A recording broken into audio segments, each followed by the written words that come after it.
We are talking about the cystosomes. Now remember we had started looking at the worms and we said that worms are divided into two main categories. You have got the flatworms, platyhelminths, and the roundworms, which are the nematodes. The flatworms are either cystos or trematodes. The cystos are the tapeworms. They have got segments. And then the trematodes, we call them flukes. They look like a leaf. The roundworms are they are cylindrical. They are round. Okay. So when you look at the flatworms, the cystos examples, we have got Tinea solium, Tinea saginata, Diphyllobothrium latam, Echinococcus granulosus. And then for the trematodes, we have got the cystosomes, fasciola, clonocysis, and we already discussed fasciola, hepatica, gigantica, and we talked about the clonocysis sinensis. So today we're talking about the cystosomes. So cystosomes are a type of trematodes, right? And these ones, they're actually known as blood flukes. They are found, they cause infection related to that. And these guys, they cause a disease known as cystosomiasis, also known as bilharzia, which is a disease of the intestines, the bladder, and the central nervous system. So the cystosomes, when you look at the structure, because they are part of the flukes, they have got, or the trematodes, they look like a leaf. They are leaf shaped. Okay. And these guys, remember all the flukes. eh, They've got two suckers, but they don't have hooks. One sucker is for feeding, the other one is for attachment. They also have got an incomplete GIT. So they have got the mouth, but they don't have the anus. So that's the incomplete GIT. Okay. So it's important also to take note of that. Another thing to know about the cystosomes is that out of all the trematodes, it's only the cystosomes which are dioecious. It's only the cystos that have got a male and a female. The rest of the trematodes are monoecious, meaning that the worm is a female. It has got the female parts and the male parts. Now, when you look at the cystosomes, you have got five main types. You need to know this. This question will continue coming when you come on the word. What are the name the types of cystosomes and what they cause? So I've got cystosoma, Hematobium, Schistosoma mansoni, Schistosoma japonicum, Schistosoma mekongi, and Schistosoma intercalatum. The hematobium, this one causes hematuria, blood in urine. Okay, it can also cause squamous cell carcinoma of the bladder. This is cancer of the blood. Schistosoma mansoni, this one will cause portal hypertension, basically causing liver disease. And then Schistosoma japonicum, this one will cause some disease in the central nervous system, like a granuloma. And then and it's the one that produces a lot of eggs. Schistosoma mekongi is zoonotic, you get it from animals. Schistosoma intercalatum, this guy can cause this rectal bleeding. Okay, so when you look at the characteristics of these cystosomes, the adult worm is stays in the venous plexus. It stays in the blood vessel. Please take note, the adult worm stays in the venous plexus. So specifically, Schistosoma mansoni, Japonicum, Mekongi, these ones, which venous plexus are they going to be found in? The mesenteric veins. So remember, I've got the superior mesenteric vein, the inferior mesenteric vein. That's where these guys are going to be found. Okay, they are intestinal in nature. While cystosoma hematobium will be, because hematobium is related to the urinary system, right? Hematuria. So this one will be found in vesicular veins, the veins that supply blood to these reproductive organs. And then the eggs are non-opaculated, like they don't have this opacula, they don't have this shell-like structure. Okay. So Schistosoma mansoni, when you look at the egg, it has got what we call the lateral spine. And these are features that you'll be able to look at. You can see the way these eggs are here on this diagram. This structure that has come out here is what we call the lateral spine. Okay, so mansoni has got lateral spine, hematobium has got terminal spine, and then japonicum has got a small inconspicuous spine. Is so small. Please take note, mansoni lateral spine, and then hematobium terminal spine. The spine is at the end. Okay, so this is again just representing the various types. So mansoni, you can see, remember we said it's only hematobium that is found in the vesicle venous plexus of the blood. The rest are found in the mesenteric veins. The mansoni is inferior mesenteric together with the intercalatum inferior mesenteric veins, while japonicum and mekongi, so japonicum is superior mesenteric, okay, and then from the mekongi it is the mesenteric veins or the small intestines also. It can either be superior or inferior. So the disease schistosomiasis or bilharzia is a waterborne disease, and it's actually a very big public concern affecting a lot in Africa, Asia, and Latin America. So there are a lot of cases. 90% of those cases that require treatment are actually found in Africa. So majority of the cases are in Africa.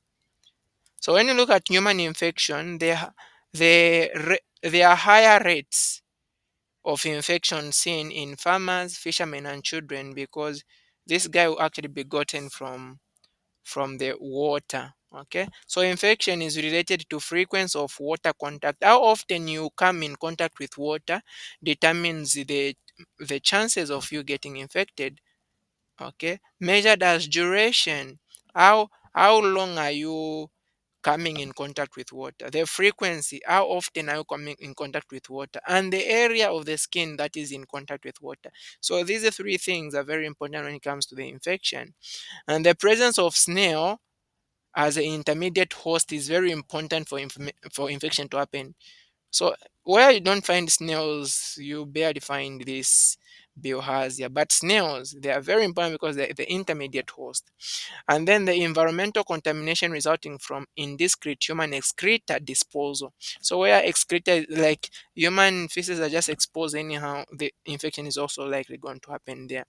So the levels of infection intensity measures, uh, the intensity is measured as eggs per gram of stool or eggs per 10 mils of urine. So you are going to look at how much eggs are found in stool or how much eggs are found in 10 mils of urine. That is what determines the intensity of the infection. So the number of eggs proportional to mated females. So the number of eggs would determine how many females actually deliver them, proportion.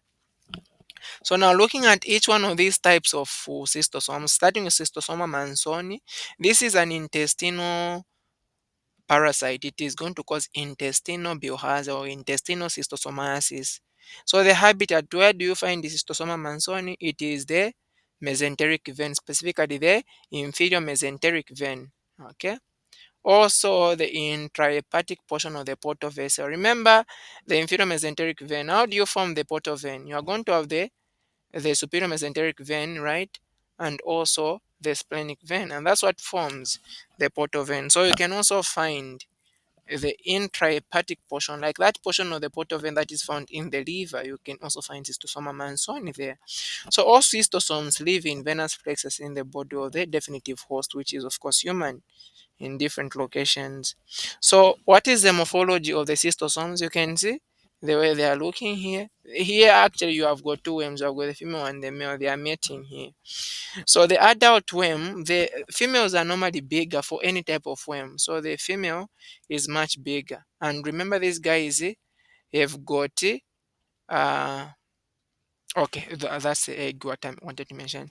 Well, so when you look at the female, the uterus is short and contains few eggs, about 1 to 3 eggs. Okay, the adult worms are smaller in their integument with prominent coast tubercles. So what's just important for you to understand here is that they have got few eggs. And you can see these are in copula, like they are mating at this point. You have got the female and the male. Females are bigger than the males. Okay, again, this is another structure. You have got the female which is longer and then the male. Now, when you look at the eggs for cystosomes, they have got Schistosoma mansoni specifically. It has got a lateral spine, this spine that you can see here. Okay, And then you have got the prepatent period, which is the interval between Sicaria penetration and the beginning of the egg laying. It's about 45 weeks. Now, at this point, you don't even know what a Sicaria is. So don't worry, you understand it very well. So take note of this. The definitive host is humans. Humans are the only natural definitive host. Intermediate host are the snails, freshwater snails.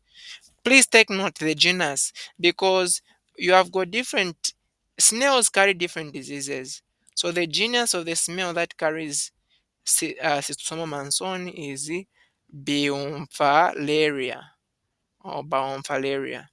The infective form is the fork-tailed Sicaria.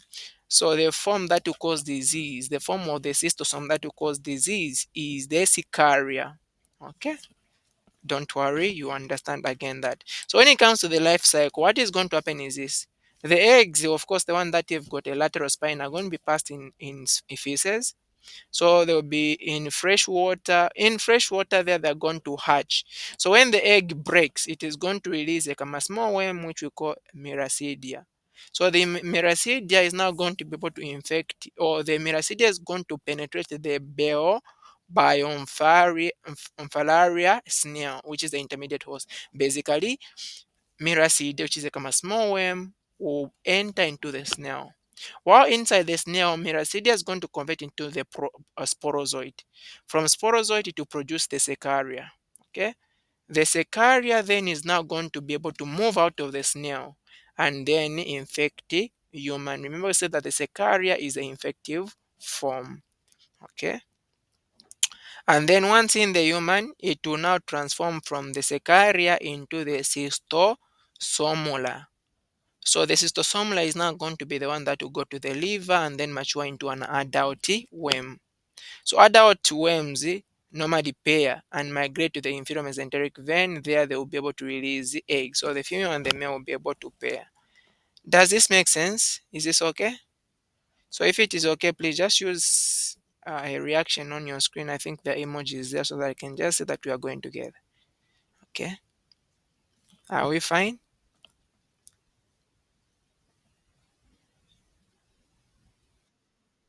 Okay, great. So now that the worm has gone, remember the male and the female have gone to the inferior mesenteric veins. So the eggs are going to be laid in the submucosa of these venules and mucosal layer, and then they will escape into, remember, it is in the mesenteric veins, and that is related to the biliary tract, isn't it? So they will be able to enter the biliary tract and then they'll be released into the intestines. So the eggs will be found now in feces, all right, and they'll be released. And these guys have got a transparent shell, they are yellowish and got a lateral spine. That's a description of the egg. So after being deposited in tissue, the eggs, the egg shells enlarge and the miracidia grows. Remember, it is in the egg that you have got the miracidium.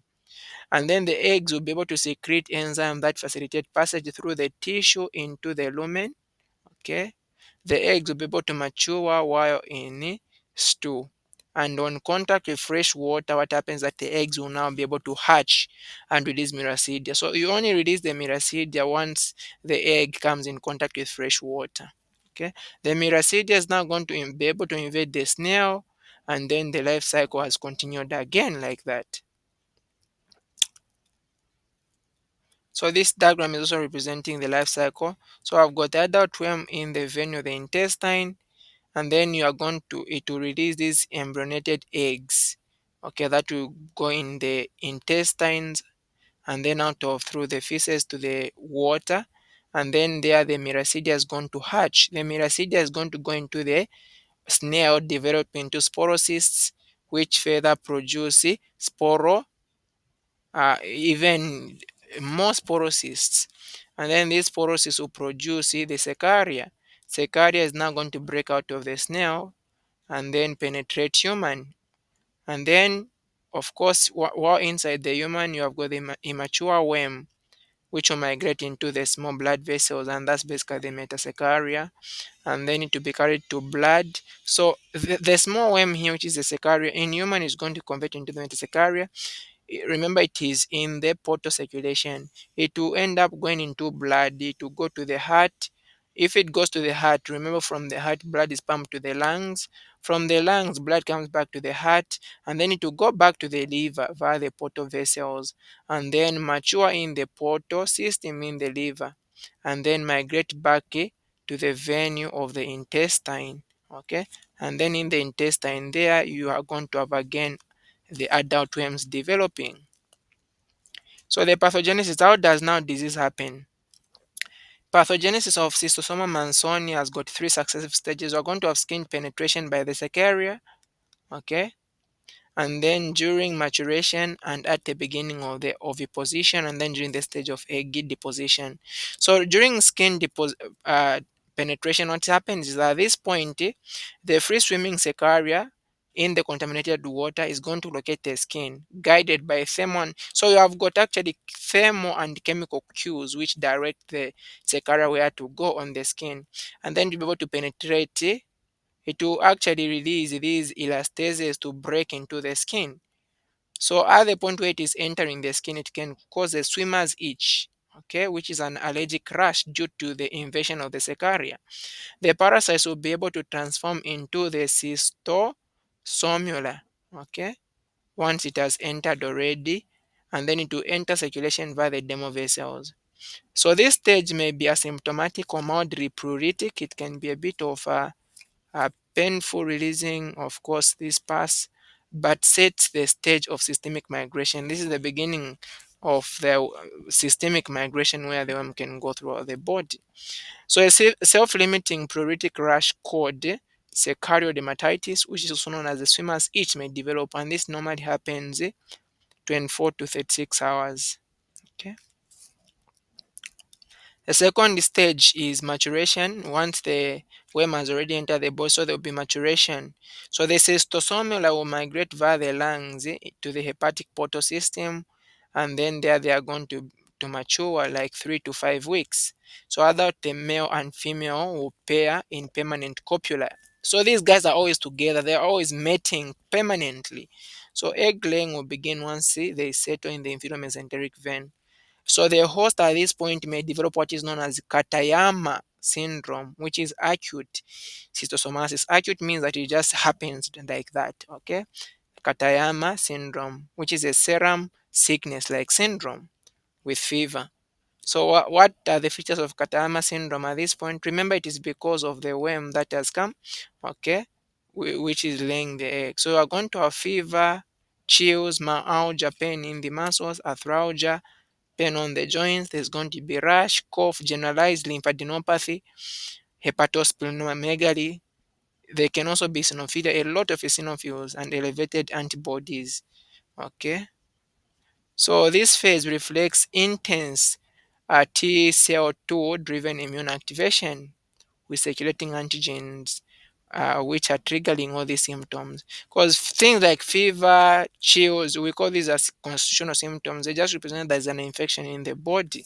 Okay, so that is a Katayama syndrome. It is a serum sickness, like, okay, where the basically the body is trying to react against these antigens. Antibodies are high, eosinophils, lymphadenopathy, hepatosplenomegaly, fever. Okay. Another stage is now where the egg is being deposited and then chronic inflammation. So the eggs are the primary drivers of pathology, and many fail to exit via stool and become lodged in the intestinal mucosa. So once the eggs have been produced, they fail to come out. So the traps eggs will elicit a granulomatous response involving macrophages, eosinophils, and fibroblasts. So over time, what will happen is that there will be periportal fibrosis, Seamer's pipe stem fibrosis, and portal hypertension. Because these eggs and have not moved out, like they are still, remember, in the portal system, right? So they have been trapped. Some of them trapped, of course, in the intestines. So they will cause inflammation because the cells, the body will recognize that these eggs don't belong to us. So they to produce these inflammatory cells that will come to start attacking. So when they start attacking, that's why there's fibrosis happening.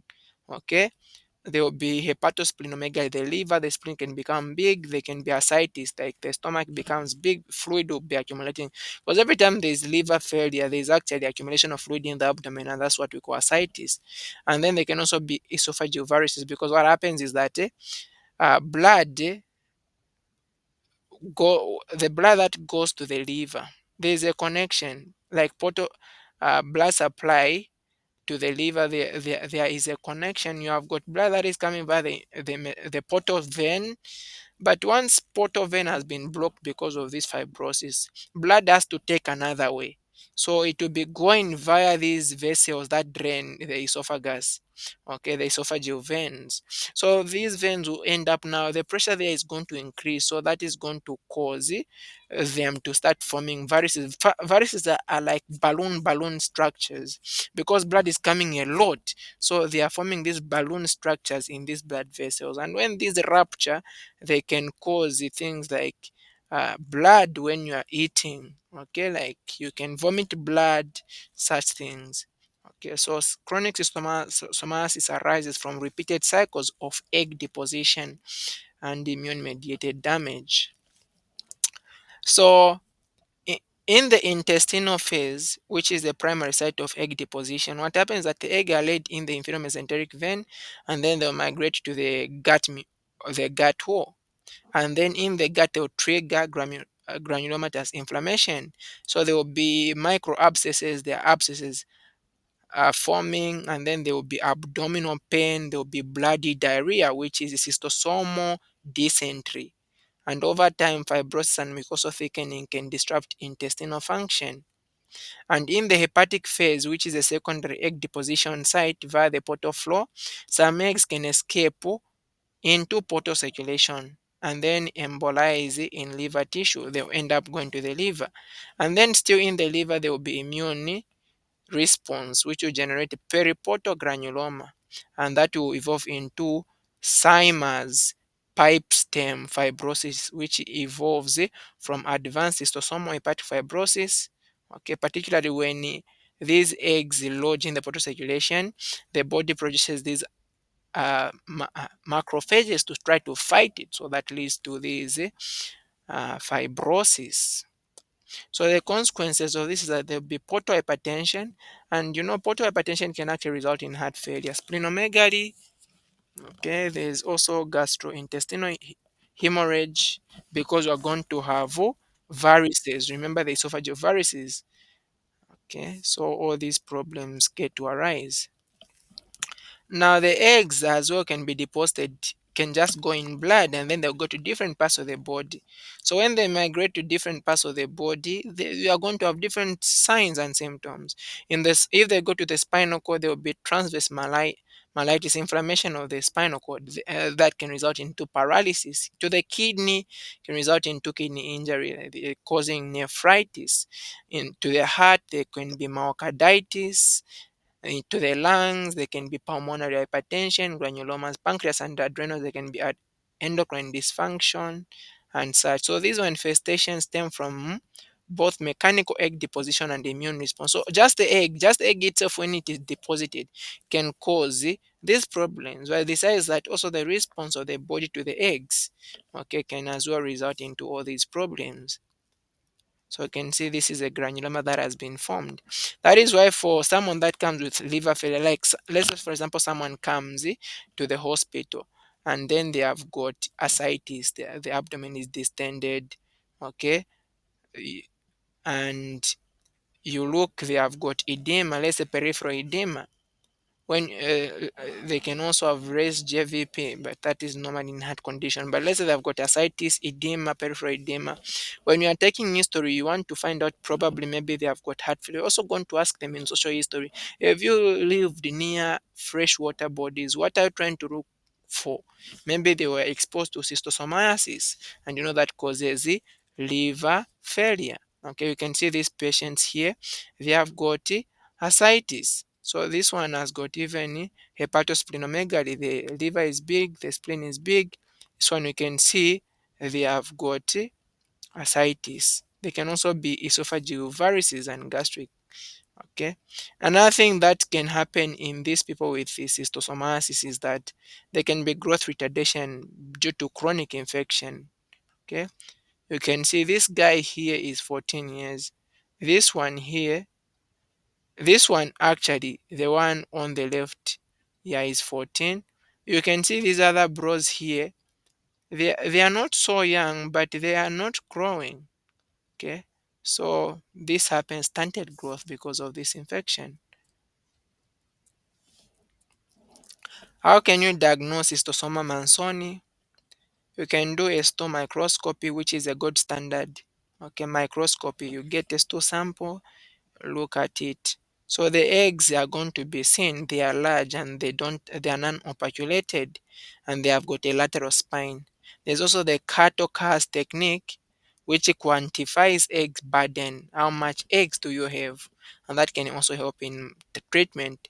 There's the hatching test, which detect viable eggs by observing miracidia, like the eggs that are not destroyed, by observing miracidia emerge in fresh stew, like you are trying to see if the miracidia is going to come out. The miracidia, remember, is a small worm. Okay. If there are pulmonary complications, you can also do an X-ray. Okay, to be able to see these pulmonary complications. You can also find the eggs in sputum sometimes for pulmonary complications, and then the eggs also can be seen in urine. And then you can also do some blood tests like ELISA. ELISA will basically detect antibodies. Okay. You also have antigen tests to look at the antigen. For example, the cathodic antigen CCA or anodic antigen. Okay. CAA.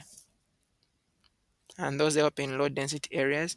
You can also do histopathology. You can get a biopsy of the rectum, like a portion of the of the rectum, and that will reveal eggs in the mucosa.